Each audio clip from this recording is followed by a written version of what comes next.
Assalamu alaikum, менин ата-энем программасынын көрүүчүлөрү аты-жөнүм Өмүрзак Ажимкулов. Мен азыр Жалал Абад шаарынын Чыңгызхан деген ресторанынын алдында турам мынакей. Ушул Чыңгызхан деген ресторанынын алдында анан ичинде да бир жакшынакай бир сүйүнүчтөр орун алган турат. Ал үчүн атайын Москвадан атайын келип, ушул эжебиз бүгүн өзгөчө бир сюрприздерди тапшырган. Кандай отурасыз? Жакшы отурасызбы, аман-эсен отурасызбы? Иш чараны баштап алдыңыздарбы? Коноктордун баарын келдиңиздерби? Бүгүнкү иш чара боюнча ушу телекөрүүчүлөргө, жалпы YouTube көрөрмандарына кыскача маалымат берип өтсөңүз, сиз канчанчы кыз болосуз? Кимди куттуктайбыз? Ким канча жашта? Мен эң чоң кыз болом. Эң улуусу, сулуусу мен болом деп коесуз.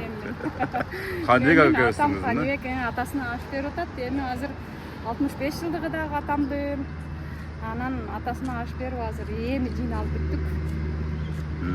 Атам өзү ачып калды. Өзү чыгып калды. Ассаламу алейкум, кандайсыз Каныбек? Жакшысызбы?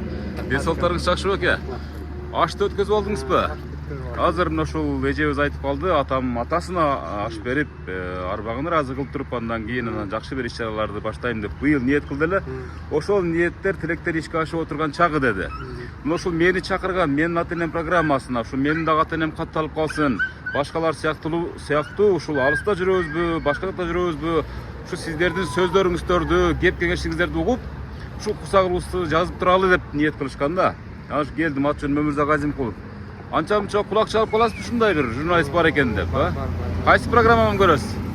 Ени ата деген. Ени ата деген программа, андан кийин Швеге деген программа бар, Азыр эми конокторду күттүрбөй эле кире бербейлиби? Ошол жерден анан Каныбек экөөбүздүн жүрөгүн ачабыз да, туурабы? Кандай чириңиздер? Секреттин баарын ошондо ачабыз эми. Калган секреттерди айтпай турайлы. Мынакей урматтуу көрүүчүлөр, биз болсо азыр Каныбек агайыбыздын, атабыздын эң жакындары чогулган Чыңгызхан деген ресторан ичине кирип баратабыз. Охо, коноктор көп экен да Каныбек. Коноктордун да көбү кетип калганын айтың, Азыр иреттеп туруп жакшынакай бир интервьюларды ала баштасак кандай дейсиз? Байбичеңиз каякта? Эне кандай отурасыз? Жакшы отурасызбы? Ким келип калды бакылдап деп атасызбы? Же билесизби? Бул сюрприз мынакей, кызыңыздын, балдарыңыздын атынан ушундай менин ата-энем деген программа. Эне Каныбек атабызды куттуктаганы келдик, сизди бир жакшы сүйлөткөнү келдик. Элеске калтырганы келдим, мындай айткандачы. Кандай тосуп атасыз конокторду? Коноктордун акыркысын узатып атамыз. Акыркысын узатып атасызбы? Ошондо кайнатаңызга аш берип атасыздар да, ошондо сиз деле Каныбек агабыз боюнча бир аз маалыматты алдык. Эми азыр ушул коноктор менен бирдикте ошол жерден сиздерди сүйлөтүп, ушул бир жакшы сюрприздерибиз бар. Ошолордун баарын тапшырып алайлы дедик. Кандай дейсиздер? Майлым көрөлүшүм Не сюрприз көрөсүн дегенсиз? Кандай таасирленип атасыз эне? Жакшы, ушу конокторум жөнөтүп алсам, өтө кубанычтамын. Ошо конокторуңуз ушул иш чаранын үлпөтүнө бир жакшынакай сөздөрдү дагы арнап айтып кетсе жакшы болот эне, туурабы? Канча болду экөөңүздөр чогуу бирге түтүн буратканыңыздарга? 45 жыл болду. Каныбек атабыз канчага чыктыңыз? 65 эмес, 40 жаштагыдай көрсөткөн үчүн сизге Кудайым Аллахым ыраазы болсун эне. Карайсызбы, жап-жаш жигитиңиз бар экен, Аял жакшы аялбы? Жакшы. Ошону айтам да, Каныбек атабыз 65ке эч качан эч ким ойлобойт 65 жашта депчи. Көчтү чыгарыппы мындай кылып. Келиң сиз биз жака туруп алсаңыз сиз азыр. Эне, мына ушул кызыңыз эң улуу кыз болом деп, мына ушул программаны жөнөттү да. Атайын Оштон келдим. Ушул эжебиздин аманатын, айткан сөздөрүн тапшырмасы аткарганы келдим да. Мына ушул кызыңыз ушул программаны, ушул күйөө балаңыз экөө чогуу бирдикте, мына агабыз дагы чогуу келиптир.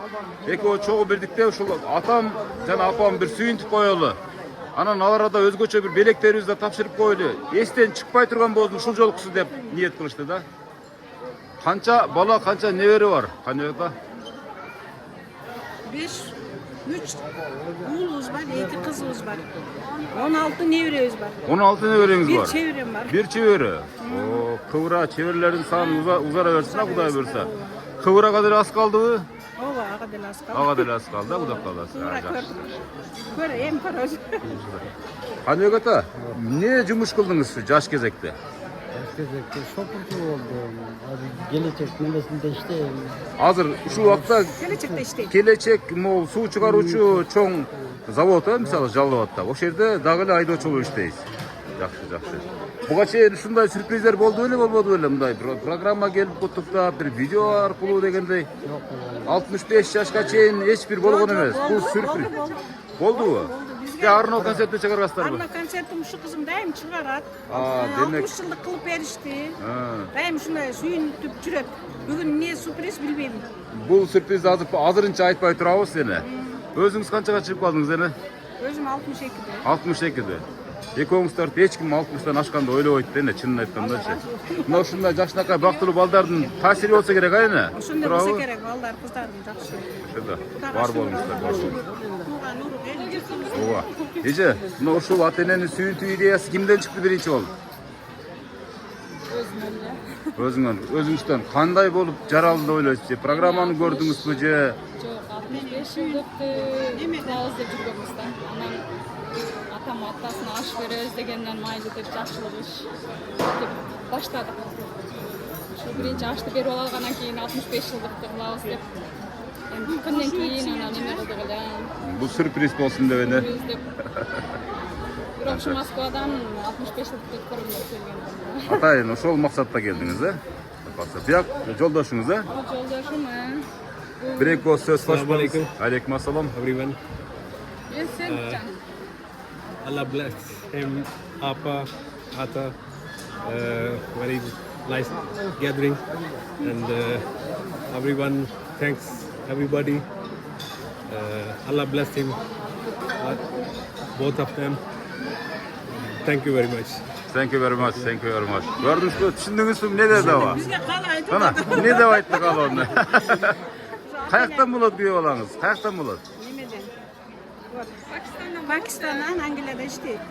Пакистандыктар көбүнчө англис тилинде сүйлөшөт, мисалы. Ушул алгачкы эле ушул энебизге ушундай бир чет мамлекеттен күйөө баланы сиз үй бүлөдө белек кылыпсыз да, ушул күйөө баланы бул жака, Жакшы. Ушундан чыккан идея бардыр. Негизги идея буяктыкы. Very nice. Биринчи жолу келип атат, биринчи жолу подаркасын берем деп. Подарка бул жактан азыр берилет, Урматтуу көрүүчүлөр, мынакей эжебиздин жолдошу менен дагы жакшынакай калоо тилекти сүйлөтүп алдык. Күйөө балаңызды менен сүйлөштүрөсүзбү анча-мынча мындай бир мимикалар менен болсо дагы мындай, жесттер менен болсо дагы мындай деп, Ассаламу алейкум деген. Ассаламу алейкум дегенди билет. Ооба, конечно, билет. Ооба да. Эң негизгиси эжебиз экөөнүн бактысы сиздердин бактылуулук, сиздердин бактыңыздар.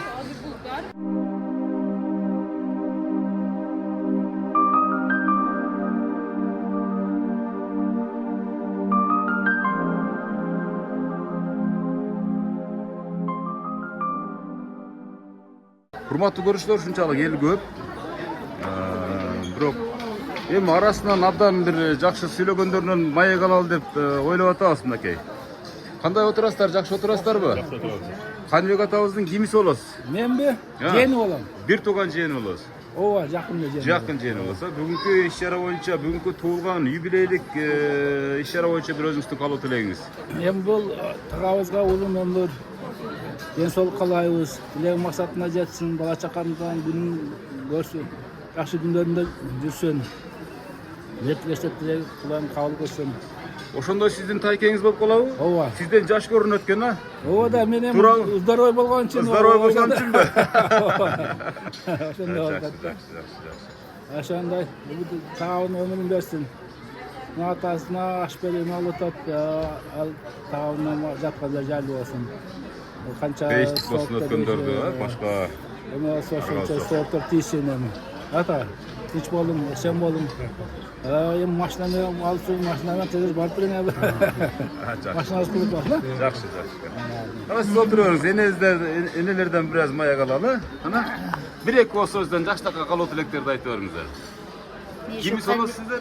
бир тууган эжеси болом. Бир тууган эжеси болосузбу? Чоң эжеси мен Чоң болом. эжеси. Ушул укама рахмат. Атта аярка төдөй бели болуп, мынантип аш берип атат атасына, апасына. Жана ошондой эле кыздары, балдары бар экен. Рахмат, ушулар канатын кагып, канат тутак болушуп, ушунун көңүлүн көтөрүп, машина алып миндирип атышат. Укам, уул кыздарың урматын көр. Тилеген максатыңа жет сада болот. Мындан ары дагы ооматтуу болсун. Кудайым ден соолук берсин сага. Келечегиң кең болсун.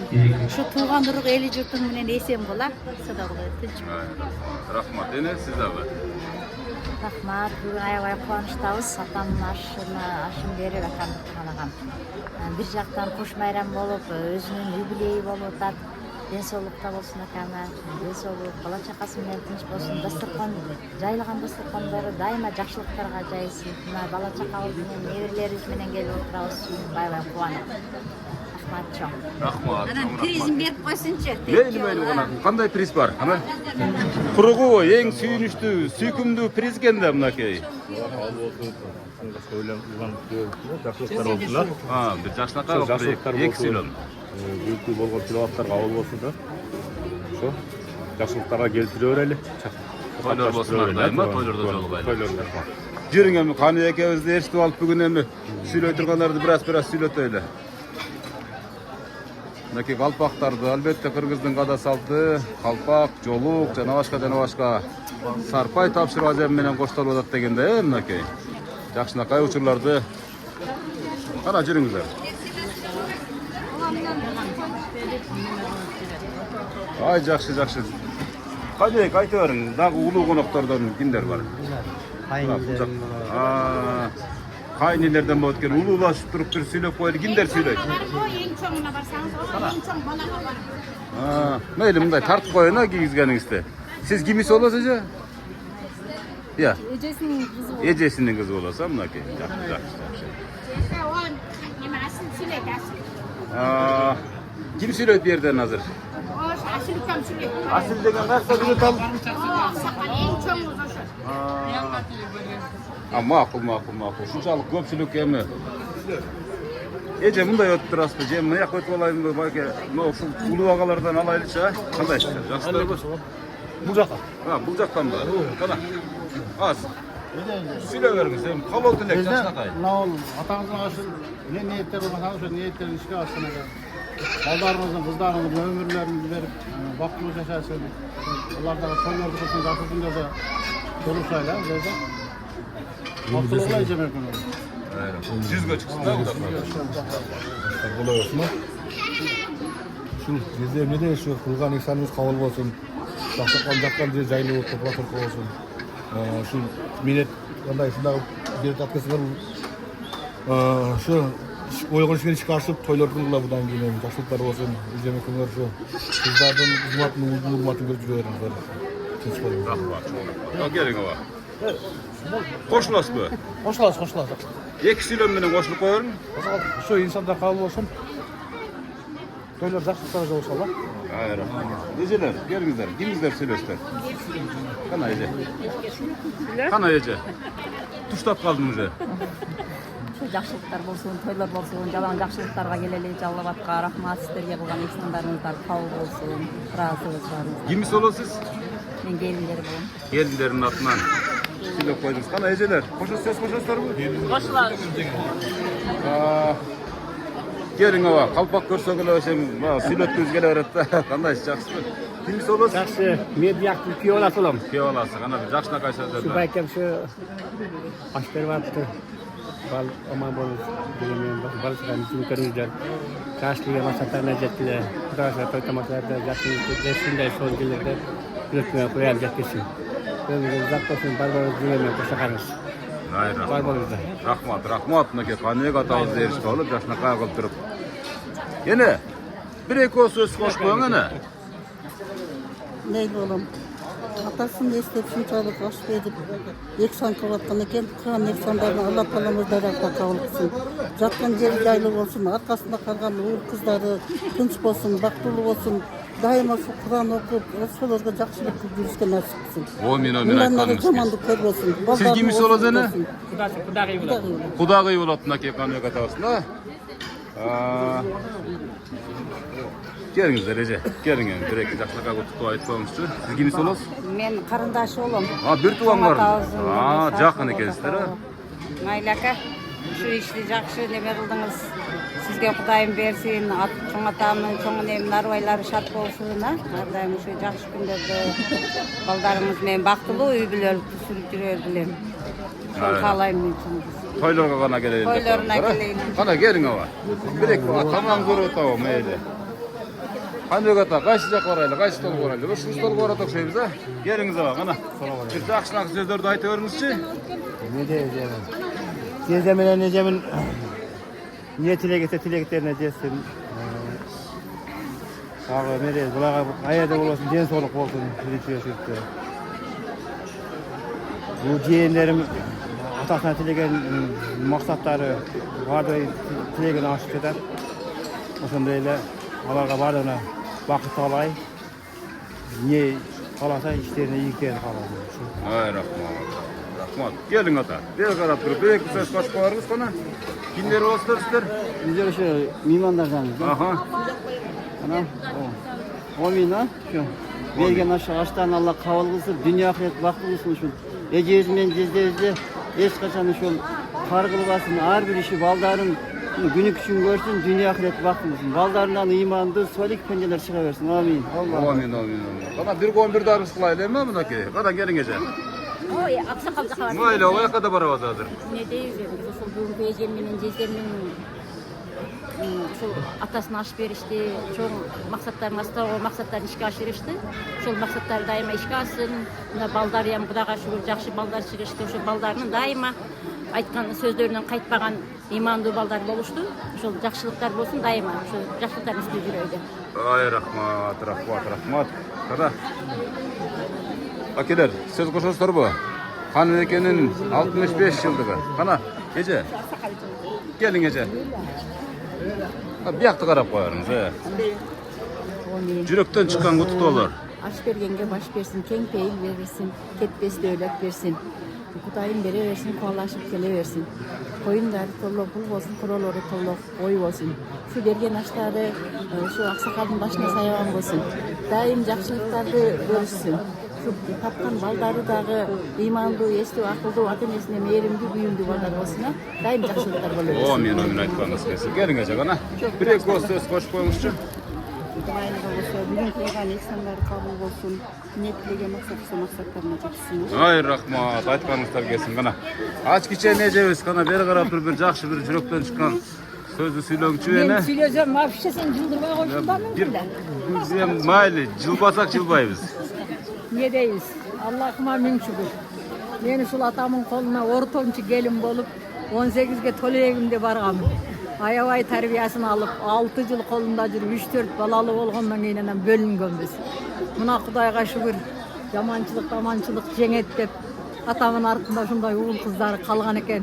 Nevereleri jakşınakay nerselerdi kılıp şu jakşı görgen baldara atama kızdan katar kete bergen. Öte kaygılı günler ötkön.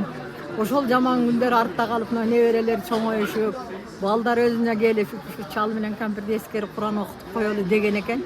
Şularga çoğun rahmat. Atamdardın, enemlerin jatkan yerleri jaylуу, topraktары torko bolsun.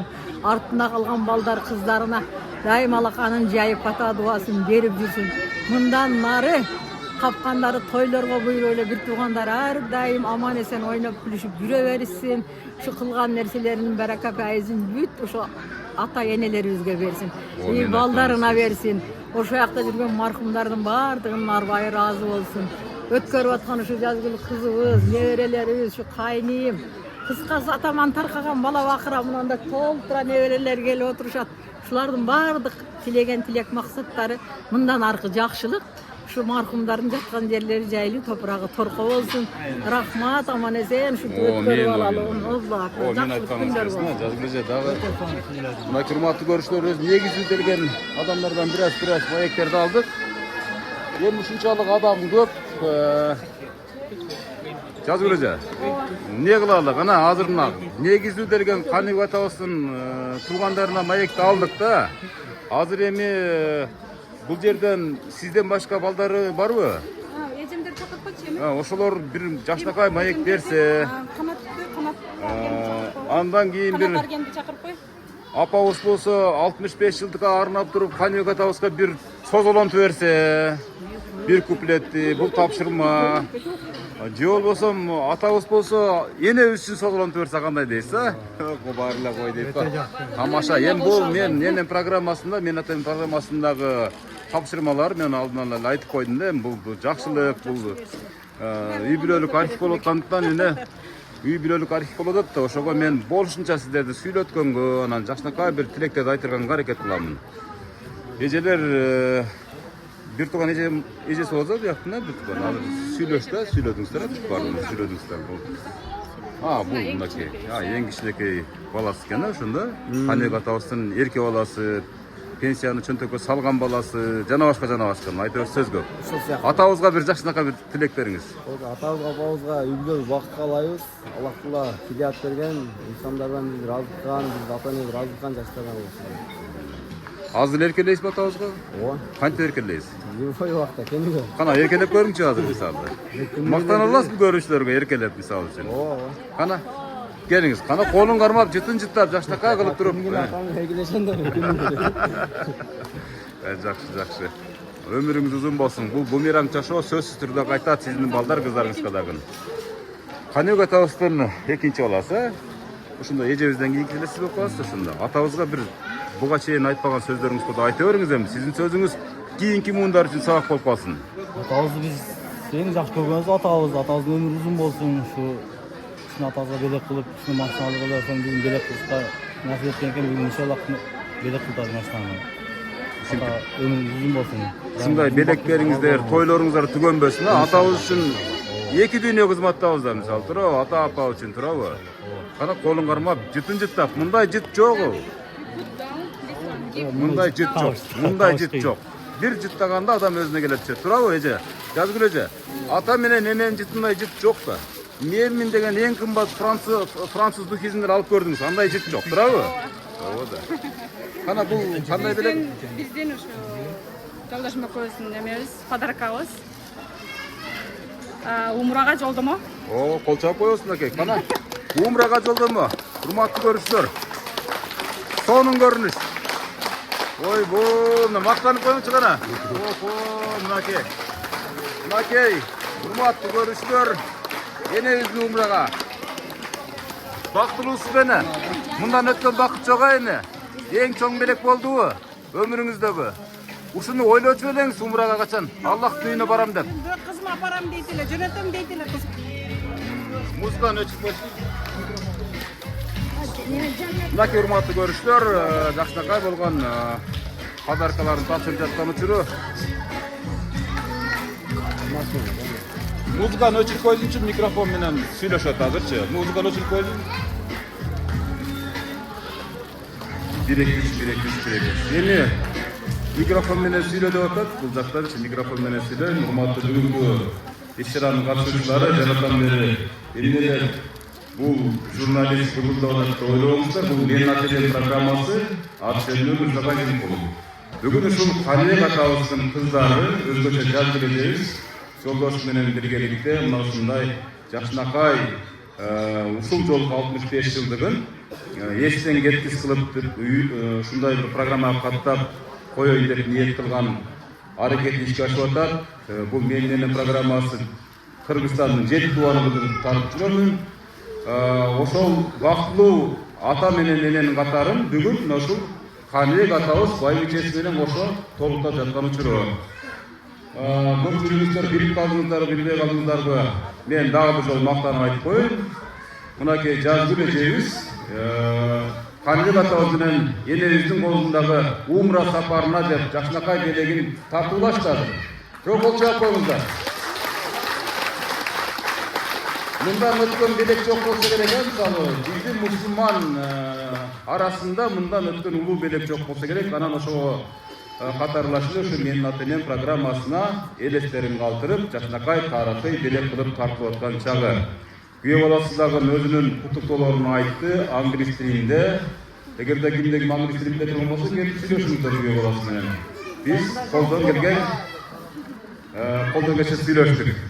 Азыр эми эне ушул микрофонду алып өзүңүздөр бир жакшынакай бир калуу тилектерди айтканча анан азыр дагы бир сюрприз ушул алдыда ак жорго күтүп турат. Жакшынакай бул дагы кош керек деп койсок болот. Мына Каныбек атабызга Жакшынакай ак тулпар бантиги менен турат, сыртта көрсөңүздөр керек. Мына ушул боюнча азыр биз бул жерде отургандардан баардыгынан Каныбек атабыздын жакындарына маекти алдык. Gelip bu жерде жүрөк менен куттуктайм, мен дагы куттуктайт дегендер болсо, келип микрофон менен куттуктасаңыздар болот. Келиңиздер, кимдер куттуктайт? Ушул учурдан пайдаланып, жакшы сөздөрдү айтып барыңыздар. Жем айтып кой, тезем. Каныбек ата, мына микрофон менен сүйлөңүз, ушул элестерди, ушул көрүнүштөрдү күттүңүз беле? Эч ким айткан эмес. Бир дагы адам кулак кагыштырган эмес. Жөн эле сиз атаңызга аш берүү зыйнатын өткөрүп аткан чагыңыз эле. Анан кошулташып ушундай майрам коштолуп кетти. Каныбек атабыз аябай кыска сүйлөйт экенсиз. Келиңиз жана. Өзүңүз тааныштырыңыз. Мен эң чоң булардын агасынын кызы болом да, мен эң чоң кызы. Бул акам менен жеңемди көрүп, азыр ушундай атасын чоң атабызга аш берип отурганына толкунданып отурам. Биринчиден рахмат, Алла ыраазы болсун, жеңе ака. Аш бердиңиздер, бирөөдөрү алды, ошолордун аргайлары дайым колдоп жүрсүн. Колдойт деген ушул. Мынакей Жазгүл сиңдибиз, үкаларыбыз келип, куттуктап, апа менен эне деген кандай неме. Рахмат шүкаларыма. Кошкондор менен кушакарып, тапкандарды жакшылыктарга насип келип мындан кийин өздөрү дагы ата-эне болуп, бактылуу ата-эне болсун, ушул бактылуу ата-энелердин аркасынан. Ошондой эле келген коноктор, куш келипсиздер. Мынакей атамдын, ак энем менен Султан атамдын ашына келип отурасыздар, куш келипсиздер. Баарыңыздарга алтындай болгон убактыңыздарды бөлүп келип отурганыңыздарга чоң рахмат. Куш келипсиздер биздин атабыздын ашына. Ошондой эле рахмат, мынакей менин атам, менин апам деп келип ушу Жазгыл сиңдим уюштуруптур. Өтө кубанычтамын. Ушул алган ак тулпарыңар, умрага сапарыңыздар кабыл болсун, өзүңүздөргө насип кылсын. Жакшы ойноп күлүп барып келгениң насип кылсын ака. Колчакты, урматтуу бүгүнкү ушундай Жакшынакай сюрприздердин катышуучулары, бул Жазгыл эжебиз баягы бомбардир деп да койсок болот экен да, бул эжебиздин мисалы мына биринчи аркы дүйнөдөгүлөрдүн дагы көңүлүн алып, мына ушундай аш өткөрүп, Куран кылып, телеваттарды кылып, Жакшынакай элдин батасын алып берди. Алар дагы аркы дүйнөдөгүлөр ушул урук туугандарына батасын берип жатсын арбактары деген жакшы ниет тилектер билдирилди.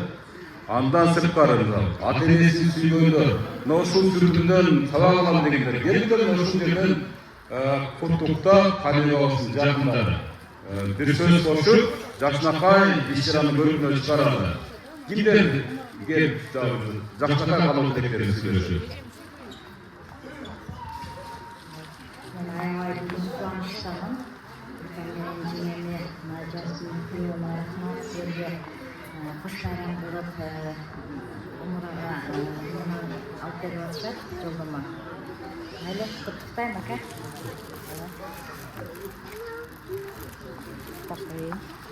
Кол чаап коебуз, укпай атата сөздөр, куттуктоо сөздөр болот да. Мына ошол арбагы сыйлайт, арбагы ушинтип колдойт деген ушул да, мына атама аш берем деп башташты, аягы мынтип сонун иштер менен бүттү. Жомоктогудай болду. Туура айтасыз. Баардыгыбыз Эң туура. жакшы калуу тилектерди каалайм. Баардык ата-энелерге ушундай жакшы тилектерди Баарыбызга насип этсин. Баардыгыбызга насип этсин. Туура айтасыз. Сүйлөй бериңер. Саламатсыздар, урматтуу коноктор. Мен бүгүн аябай сүйүнүп жатам. Атам тирилип келгендей, апам тирилип келгендей болуп, анын артынан кубаныч кучагына толуп, укам менен келиним умурага кетип бара жатканына аябай ыраазы болдум. Рахмат укам. Жазгүл, күйөө бала, укаларым, укам балдары, кыздар, ушуларга чоң рахмат. Ошолорго жетип, умурага барып, такаласа сүйүнүп келгиле сада болоюн. Ак жол укам сада болоюн. Кол чаап коебуз, Кудайга келген жок, той болот, той. Урматтуу катышуучулар, бул жерде азыр мынакей башы аштан башталса, аягы Жакшынакай той менен бүтүп атат. Той маареке Жакшынакай көңүлдүү отуралы, мүмкүн болушунча көңүлдү ачып, ар бир сүйлөгөн бул жердеги жакындарынын Ayağında жастарға шатыра çatman деп қолдауды чыгарды. Қана, абай. Assalomu alaykum, hurmatli qo'noqlar. Bugungi ушул биздин чоң атабыздын ашына убактыңыздарды бөлүп келгениңиздер үчүн сиздерге чоң ыраазычылык.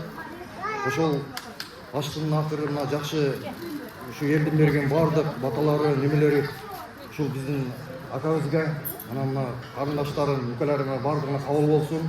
Ден соолуктуу болгула, кошконуңар менен кошо каргыла, ден соолуктуу болгула. Анан мына конокторго ушунчалык убактыңыздарды бөлүп келгениңиздерге сиздерге чоң рахмат, ыраазычылык билдиребиз. Анан акам менен жеңеме эмне каалайм? Ден соолук, узун өмүр, бактылуу жашоо. Ушул барган жериңиз зыяратыңар кабыл болсун. Барып, жакшынакай ден соолукта жакшы барып келип, Кудайым ушул жерде келип дагы элдин батасын алууга силерге насип кылган болсун. Ден соолукта болуңуздар дагы кайрат. Рахмат. Біздер ырдарлар отырады сол. Жеңіме берсеңіз. Бұл жақта. Өзіңіз таныстырып баштай беріңіз. Мен Қарасудан келдім. Жеңілер болам. Виола Райсинде бүгінгі кылған ихсаныңар кабыл болсын. Бала чакыңар менен тынч аман болгула. Мына бүгүн балдар силерди сыйлап, урматтап, ушундай немелерди берип атат экен. Ихсанаман барып келгиле. Кылган ихсандарыңардан кабыл болсун. Балдарына өмүрлөрү узун болсун, ден соолуктары чың болсун. Ушундай жакшылыктарда, жакшы күндөрдө жолугуша берели. Эл журтуңар менен баардыгыңар тынч аман болгула. Рахмат. Албадым келе турган. Келиңиз, өзүңүз таныстырып.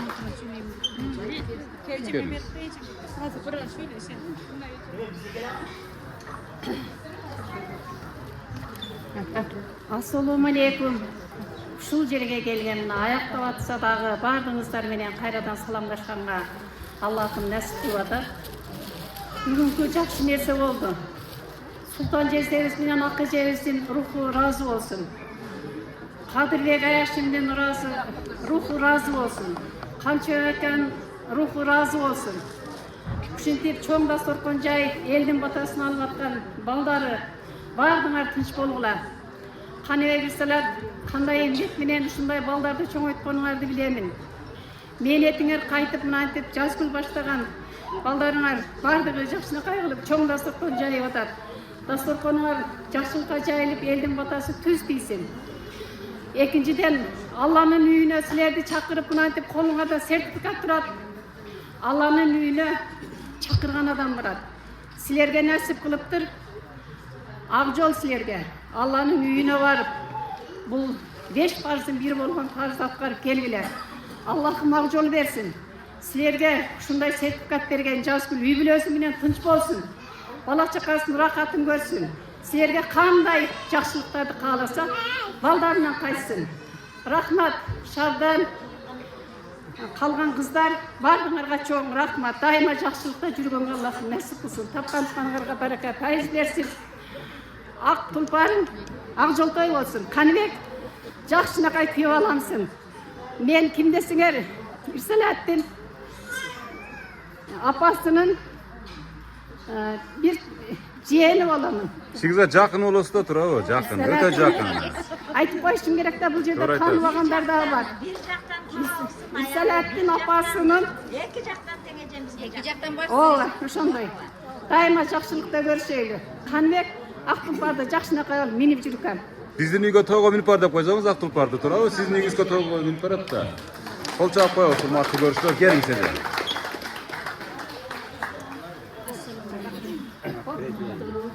Жерге келген коноктор баардыгыңарга ден соолук, ишиңерге ийгилик, жакшылыктар. Ушу жездем менен эжемин бүгүнкү жакшы ийгиликтүү тойлорун куткулсын. Ошону менен бирге умураңыздар бакыт кылсын. Ак тулпарыңыздар куткулсын. Дайыма ушу жакшылыктарга миниңиздер. Ушу балдарыңыздардын жакшы күндөрүн тегиз көрүп, дайыма сый урмат менен боло бериңиздер. Кайерде сый көрсөңүздөр, ошол жерден балдарыңыздар, кыздарыңыздар сиздердин артыңыздардан дайыма сый урматтын үстүндө боло берсин. Дайыма ден соолукта болуңуздар, ишиңиздер ийгиликтүү болсун. Туугандары менен, бала чакасы менен, эли журту менен тынч болсун. Эжем менен жездеми сыйласаңыздар, сиздерди ошончолук Кудай сыйлап, Yolumuzlarda açıp işimizlerde iyilik kılaversin. Жазgül, Kanat, Kavul, Ergen, bala çakası bilen daima vaktulu bolsun, iyilikli günlerinde birge bolsun. Daima şu Jezden bilen ejemi sıylagan, kadırlı, sıylı kızlar baldardan bolup жүreversin. Siler de sый көрgülü. Jezden bilen ejemi kanday sıylasaňar, baldarыңар sizlerde oşonçoluk sıylap, şunday kadır kaktуу, imandуу kızlar baldardan bolsun. Daima baktulu bolуңуздар. Рахмат Колчаков, мынакей урматтуу көрүүчүлөр. Өзүн сырттагы турган ак тулпарды Каныга атабыз өсөрат энебиз билет эле, кимдер тарабынан белек болуп аткандыгы жөнүндө маалыматы бар эле, бирок ошол ажылыкка сапар сертификаты эч качан ойлогон эмес эле. Бул сюрприз болуп кала берди. Анан ушул Менин ата энем программасын чакырганындагы сюрприз болуп кала берди. Азыр эми ушул учурдан пайдаланып бардык адамдар урулар сүйлөп бүттү окшойт, эми жаштар бир жакшынакай сөздөрүн айтып койсо, неберелери болсо, жакшынакай ырларын айтып койсо болот. Келиңиздер. Неберелер барбы? Амай, неберелер жок болсо өзүң баштайсың. Небересисиз? Саламатсыздарбы, урматтуу коноктор. Ушул менин Султан чоң атамдын ашына келип атат кеске. Ушул чоң атама арналган бүгүнкү ак дастарханда окулган бата дуалар ушул чоң аталарыбыздын арбайына багышталды. Көз барып тийсин, эгер билген дүнү болсо бир оодарып алышты деген сөз бар. Ушул нерсени уюштурган ушул Султан чоң атамдан тараган бардык ушул урпактарына терең ыраазычылык билдиремин. Аман болуңуздар, бар болуңуздар, ден соолукта болуңуздар. Мындан аркы тапкандарыңыздар жалаң жакшылыктарга буйрсун. Мен ушул Султан чоң атамдын Кадырбек деген баласынын кызы болом. Чоң атамды мен көрүп калдым. Чоң атамдын бизге төккөн мээримине тоюп калдык. Бирок атабыз жаш кетип, ата мээримине тойбой калганбыз. Ошентсе дагы артында ушу Каныбек акамдар, Шабнар акамдар бар дейм.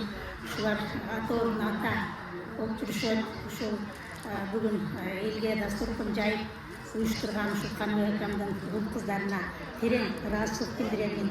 Бар болгула ушул аш берүүнү тим болуп калбастан ушул акам менен жеңеме дагы мындай өзгөчө белектер тартып отурасыздар. Акам менен жеңем ушул кыздардын жакшылыктарын көрүңүздөр. Ошо чоң атамдын жашынан дагы көп жаштарды берсин. Сыйырматын көрүңүздөр, бар болуңуздар. Дагы бир жолу терең ыраазычылык билдиремин. Ушундай бир урпактын кызы небереси болуп калганына мен сыймыктанам. Келген конокторго чын дилимден ыраазычылык билдирем. Барыңыздар, бар болуңуздар. Заманыбыз, элибиз, журтубуз тынч болуп, элибизде жалаң аш тойлор гана болуп жүрө берсин. Аман болуңуздар. Урматтуу көрүүчүлөр, дагы жакшынакай куттуктоолордон кийин дагы бир сюрпризди, белекти арай көз чырайлы шеден тапшырып койдудан дагы белек бар. Мына азыр эми сырттагы турган автомобилди өзүңүздөр көрүп атасыздар кирип чыккан сайынчы. Андан башка дагы ушул Каныбек атабыздын күйөө баласы, атайын алыстан артып келген күйөө баласынын дагы бир өзгөчө белеги бар экен. Ошол автоунаанын күлүчүн тапшырганчы ачкычын. Андан сырткары мынакей швейцарский саат белек кылган турат. Өтө кымбат. Дагы бир белек. Өтө кымбат саат. Чын айтам. Ekmeğimizde bekleyin. Belek, sonun belek. Andan yılındaki gülüç, avtomobildin gülüçü. Ağır bir ilgilerin, baldarınızlardan sizlerge buyursun şunday ödülmemde. Bundan ötürün bir okut gelin alışmasın. Bu atandaşlık emes, bu konkurens emes, şunday jaman oyluğunlar, bu savak olmasın. Kiyiki muğunlarga savak eretinde tartып отқан программа. Çok ideologiyаны қамтиды. Эми сүйлөбөсөң болбойт Каныбек. Жада бер бир сүйлөнүп сүйлөп атасыз, сен бир жакшы сүйлөп коюңуз кана. Рахмат, күйөөлөрүмө, кызыма, балдарыма. Чоң рахмат, келген меймандарга эми рахмат.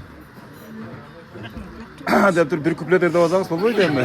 Ушунча белектен кийин гана өрүңүз тукпаган экен, эч убакта эч бир балаңыз тукпаган экен, кыңылдаганыңыздычы. Бир деп алсаңыз болбой калды эми. Кана. Yüzündü aydın gel aymalar, yürüdüm salı ayana.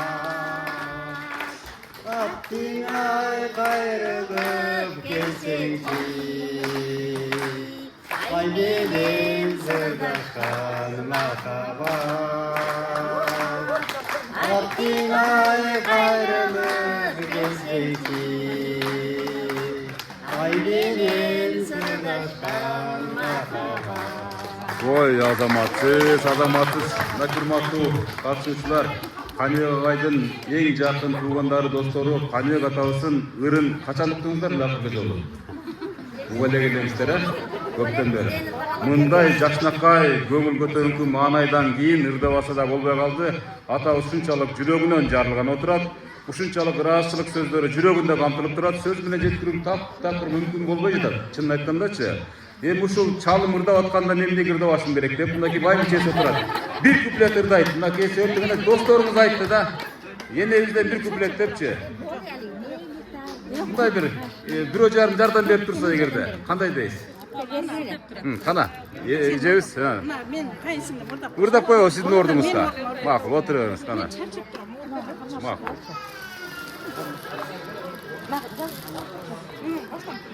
Мени тағдырмаға башың бегин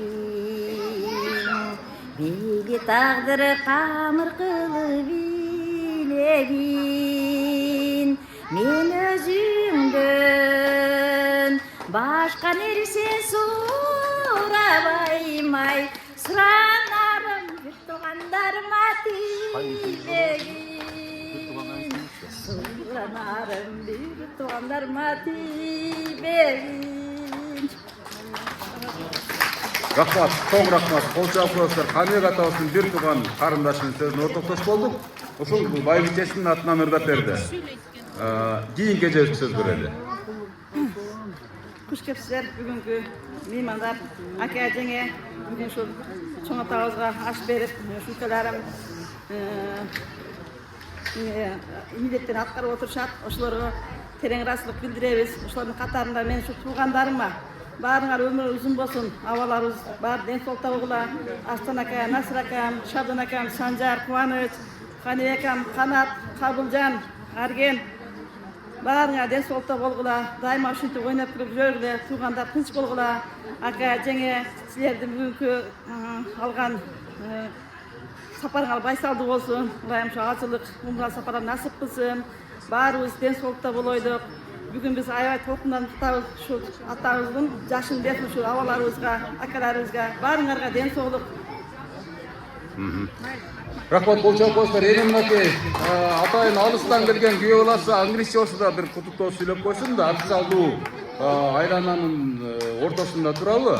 Эми бизди түшүнүп атат жанатан бериш. Эми биз баягы багаждагы англисче сөздөрдү айтып коебуз. Welcome to Kyrgyzstan деп, мисалы, yours congratulations деп туруп. Калпакты кийгизип коюп. Very congratulations everyone and both of them my parents Ata, Apa very congratulations. Thank you very much everyone. Assalamu alaikum. Ушул азыр мынакей урматтуу көрүүчүлөр, азыр мына күйөө баласынын сөзүнө ортоктош болдуңуздар. Мен ата ордуна ата болдуңуз дейт. Мен ушул сиздин кызыңызды алып дейт, эң бактылуу адам өзүмү сезем дейт. Кыскасы мына ушундай кыска сөздөрүн айтты. Эми калганын түшүндүңүздөр, жакшы ниеттерди айтты. Эми азыр бул жерде эже сөз сурап атат, эже. Өзүңүз тааныштырып сүйлөңүз. Мен ушу атам менен апамдын ортончу келини болом. Ата, апа өмүрүңүздөр узун болсун. Биздин төрүбүз көркү болуп жүрөбүздөр. Ушу кылган ихсаныңыздар өз эсине жетип барсын. Өмүрүңүздөр узун болсун. Кубанычтуу көз жашы, ортончу келинин көзүнөн жаштар ыргып чыгып кетти. Бул дагы ушул атабыз менен апабызга болгон сыйматтын жеткен чеги болсо керек деп ойлойбуз. Азыр эми урматтуу көрүүчүлөр, жанатан бери сөздүн каймактары сүйлөнүп бүттү. Бул жердеги негизги сюрприздер боюнча да сиздер таанышып бүттүңүздөр, билип бүттүңүздөр. Эми сыртка чыгып, ак тулпардын жанында жакшынакай атабызга арналган белектин ичине атабыз менен энебизди отургузуп, анан батасын алып программаны жетиптайбыз. Жүрүңүздөр, чогуу баралы. Деп коштор. Тамадабыз. Музыка қойып музыка.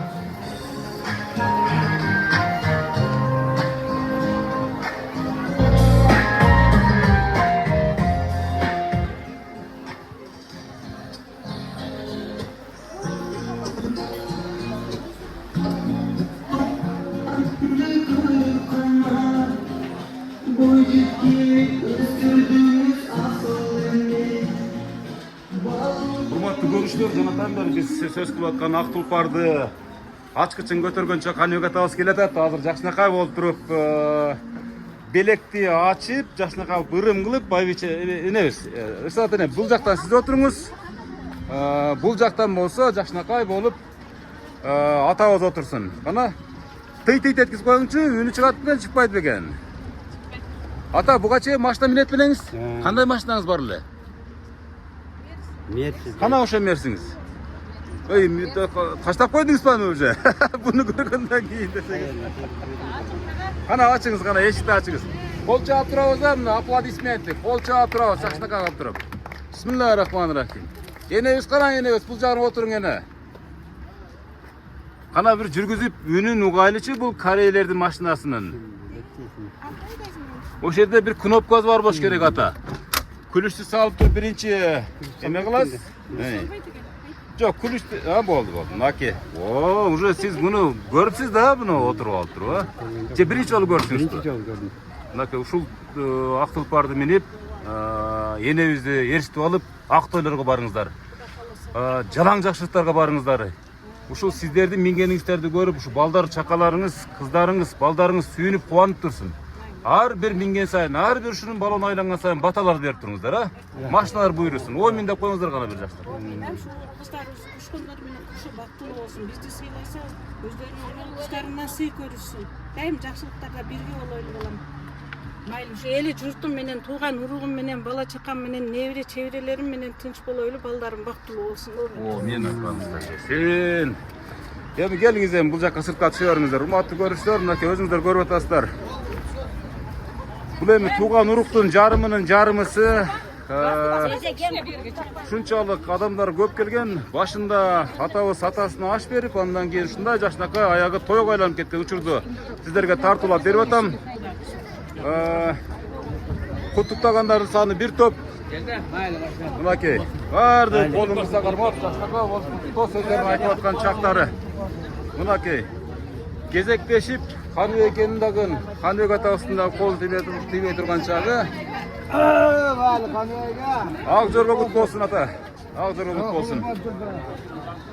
Мынакей, жанатан бери сөз сүйлөбөй, бирок келип куттуктагандар дагы болуп атат. Жакшынакай болу, Эми урматтуу көрүүчүлөр, бул дагы сүйүнүчтүү көз ирмемдер. Сиздердин дагы ата энеңиздер болсо, ушинтип куттуктап калганга шашыңыздар. Кудайым ошол күндөргө жеткизген болсун. Ар бир ата эненин баласы мына ушундай жакшылыктары менен башкаларга макталсын. Ата энесин сүйүнтүү менен, ата энесин жакшынакай, ата энесине белек берүү менен башкаларга мактансын. Бул мактаныч эмес, урматтуу көрүүчүлөр. Бул деген сабак, бул деген чоң идеология. Энебиз кана, энебиз. Балдардын үздүгүн көрүү деген ким болса.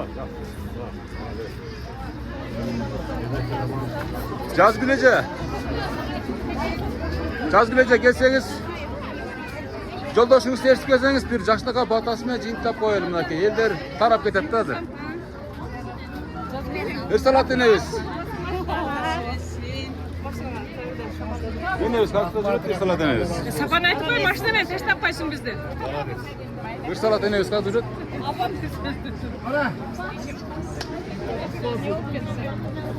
Сапа, бизди машина менен тештеп коелу. Апа. Эне Каныбек ата, күйөө балаңыз менен чогуу туруп бир жакшынакай батаны берип койсоңуздар, анан программаны жыйынтыктайлы. Чачы бериң үстүнө, чачы бериң, мен тартып турам. Чачыла деп коет, бул кыргыздын салты мынакей.